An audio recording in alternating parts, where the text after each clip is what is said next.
I'm really looking forward to tonight, actually. I think, is this the first time they've happened, isn't it? So it's brilliant, it's my first film, so timed that well. Why do you think it's important to have nights like tonight that celebrate the industry and have even more of them, apparently? I think it's really important because it brings the attention of the British public to the British movie-making industry. And, I think that's really great. There's British film's on a real roll at the moment, and this is really celebrating the best of British film. And of course, Testament of Youth's had a huge response from audiences. What part of that has pleased you the most? You know what, I think that's pleased me the most is the way young people have come to the film. They really seem to connect with Vera Britton's story.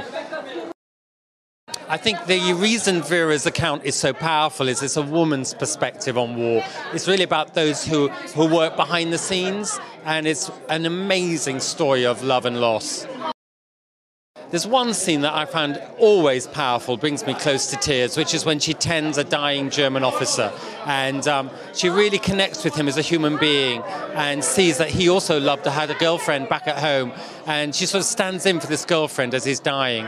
And I think it's just an amazingly performed scene, and it's a beautiful, beautiful scene.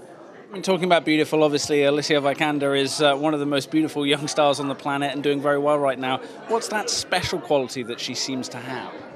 I think it's incredibly hard to define screen persona, but I think what Alicia Vikander has is an incredibly deep way of transmitting emotion.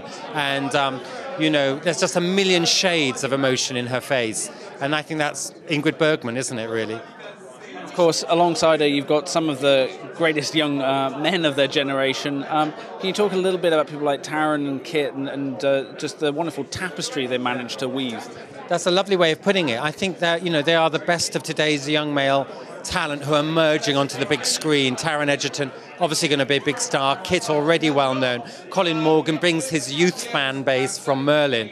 And I think all of them are just wonderfully young actors who take their work very seriously and want to do very serious work, which is very, very, very heartening to see. I think making a film of that scale as your first film is a tremendous privilege and a great stroke of luck, and I've learned a huge amount which I can't wait to test on the next canvas, if you like. I mean, you say you've learned a huge amount. Is there one lesson in particular that you think was the most important for you to learn? Yeah, the one lesson: don't compromise. Don't compromise, just go for what you need to get.